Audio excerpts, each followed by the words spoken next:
All right, FAQ number 10. The question is, wasn't Erasmus a Catholic, a Roman Catholic? The man who started to compile what later became known as the Textus Receptus, Desiderius Erasmus, way back in the early 1500s, he was a Catholic scholar, a Roman Catholic scholar. And Martin Luther was a Roman Catholic priest, as was William Tyndale. And these guys, they all started to make translations of what would become later the Textus Receptus. And so the argument is, when I come out and I say that all the new versions are Roman Catholic, they say yes, but Erasmus was a Catholic. Trying to kind of, oh, okay, well then I guess the new versions are okay, and the King James Bible is a Catholic Bible or something ridiculous. No, and I'm going to show you the problems with that whole philosophy of Erasmus was a Catholic. Okay, problem number one, the King James translators did not use the text of Erasmus as their sole text. Okay, I have here, this is a Textus Receptus, like what the New Testament would have been, that the translators of the King James Bible would have used. Let me zoom in here a little bit. Okay, move my screen back. Theodore Beza published in Geneva 4 folio editions of the Stephan's Greek text, which with some changes in a Latin translation of his own in 1565, 1582, 1588, and 1598. During this period, Beza also published several octavo editions in, there you can see those, editions of Beza, particularly that of 1598, and the 2 last editions of Stephan's were the chief sources used for the English authorized version of 1611. Okay, so it was not Erasmus's text. So these people tell you, oh, it's Erasmus's text. They don't know what they're talking about. And here is the Holy Scriptures in the original languages. You have Hebrew and Greek right there by the Trinitarian Bible Society. All right, so to say that the King James Bible was based on Erasmus's text, not so. Okay, and I just want to make another point. Erasmus did not make the text out of thin air. All he was doing is compiling the text from ancient manuscripts that he was finding. And you say, well, he only had a couple of them. He only had a handful of manuscripts.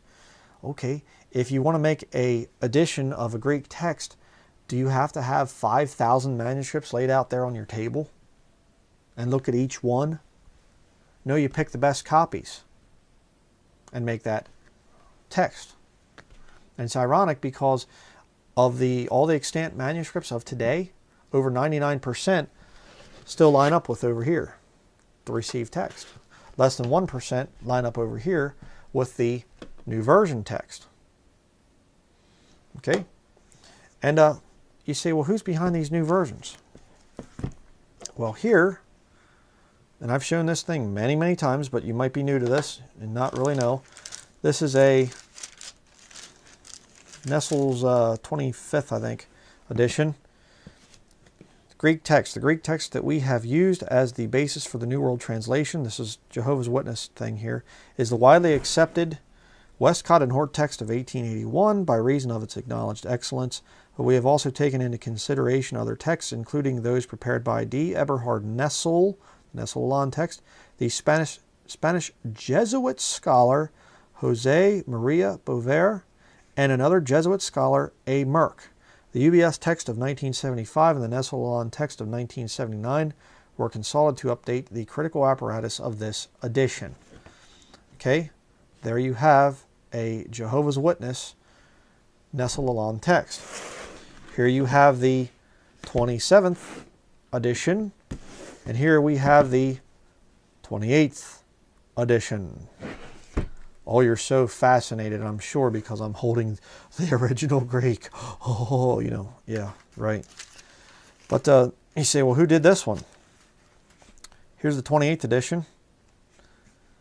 Carlo Maria Martini, a Jesuit cardinal. He's dead and frying in hell right now, but the point is, he worked on this Nessel text committee. So I can document the fact that Catholics put this one out. Jesuits, nonetheless. The Jesuit order that was created to bring all people back under the control of Roman Catholicism. I can document that they put this thing out. And you can pick up any Catholic Bible, and every single Catholic Bible, like this is the big one for the Catholics, the New American Bible, this thing here and all other Catholic Bibles rely on the Nestle's text. And that's the real point behind this thing. You say, oh, Erasmus was a Roman Catholic. Okay, if that's true, and they say, oh, you know, he dedicated one of his editions to the Pope or some kind of thing like this. Okay, if that's true, then please show me one Roman Catholic Bible that is 100% translated from the Textus Receptus. Show me one. They can't. So don't fall for this argument that, oh, Erasmus was a Catholic, and that proves that the King James is Catholic and the New Versions are Catholic. No, they weren't. The King James Bible comes from Antioch, where they were first called Christians. This is the Christian Bible. This is God's Bible over here, not this junk over there.